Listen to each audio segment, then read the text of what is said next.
महादेव शिव एक ऐसे देव हैं जिनका वर्णन एक महायोगी, गृहस्थ, तपस्वी, अघोरी, नर्तक और कई अन्य अलग अलग तरीकों से किया जाता है। क्यों इतने सारे विविध रूप धारण किए थे भगवान शिव ने? अगर किसी एक व्यक्ति में इस सृष्टि की सारी विशेषताओं का जटिल मिश्रण मिलता है तो वह शिव हैं। अगर आपने शिव को स्वीकार कर लिया तो आप जीवन से परे जा सकते हैं। शिव पुराण भयावह और सुंदर दोनों तरह के चित्रण हैं शिव के। आमतौर पर पूरी दुनिया में लोग जिसे भी दैवीय या दिव्य मानते हैं, उसका वर्णन हमेशा अच्छे रूप में ही करते हैं। लेकिन अगर आप शिव पुराण को पूरा पढ़े तो आपको उसमें कहीं भी शिव का उल्लेख अच्छे या बुरे के तौर पर नहीं मिलेगा। उनका जिक्र सुंदर मूर्ति के तौर पर हुआ है, जिसका मतलब सबसे सुंदर है। लेकिन इसी के साथ शिव से ज्यादा भयावह भी कोई और नहीं हो सकता। जो सबसे खराब चित्रण संभव हो, वह भी उनके लिए मिलता है। शिव के बारे में यहाँ तक कहा जाता है कि वह अपने शरीर पर मानव मल मलकर घूमते हैं। उन्होंने किसी भी सीमा तक जाकर हर वो काम किया जिसके बारे में कोई इंसान कभी सोच भी नहीं सकता था। अगर किसी एक व्यक्ति में इस सृष्टि की सारी विशेषताओं का जटिल मिश्रण मिलता है तो वह शिव हैं। अगर आपने शिव को स्वीकार कर लिया तो आप जीवन से परे जा सकते हैं। इंसान के जीवन का सबसे बड़ा संघर्ष यह चुनने की कोशिश है कि क्या सुंदर है और क्या भद्दा, क्या अच्छा है और क्या बुरा। लेकिन अगर आप हर चीज के इस भयंकर संगम वाली शख्सियत को केवल स्वीकार कर लेते हैं तो फिर आपको कोई समस्या नहीं रहेगी। योगी, नशेड़ी और अघोरी शिव। वह सबसे सुंदर हैं तो सबसे भद्दे और बदसूरत भी। अगर वो सबसे बड़े योगी व तपस्वी हैं तो सबसे बड़े गृहस्थ भी। वह सबसे अनुशासित भी हैं, सबसे बड़े पियक्कड़ और नशेड़ी भी। वे महान नर्तक हैं तो पूर्णत स्थिर भी।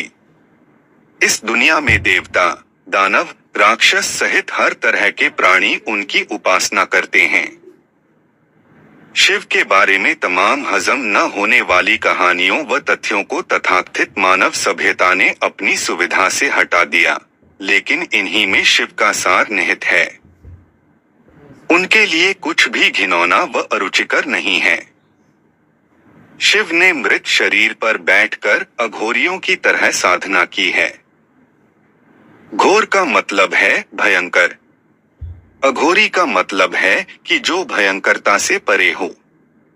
शिव एक अघोरी हैं, वह भयंकरता से परे हैं।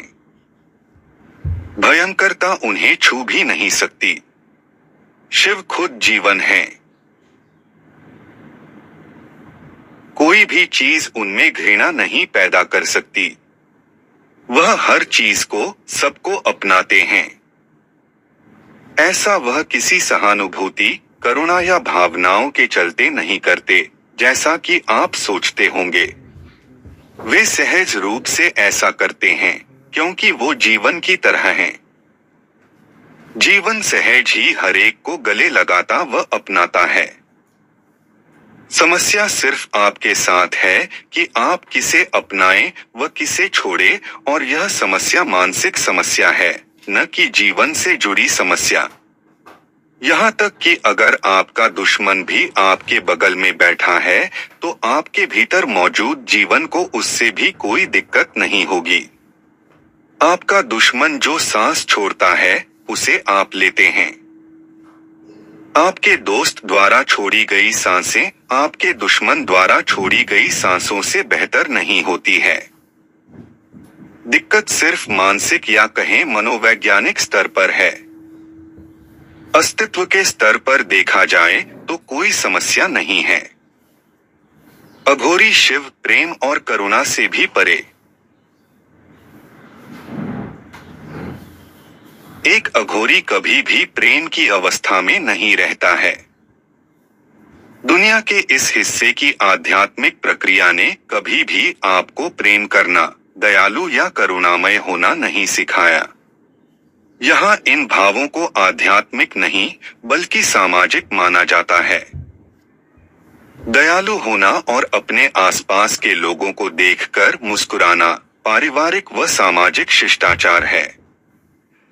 एक इंसान में इतनी समझ तो होनी ही चाहिए, इसलिए यहाँ किसी ने सोचा ही नहीं कि ये चीजें भी सिखानी जरूरी हैं। उसके लिए जिंदा और मरे हुए शरीर में कोई अंतर नहीं है। वह एक सजी संवरी देह और व्यक्ति को उसी भाव से देखता है जैसे एक सड़े हुए शरीर को।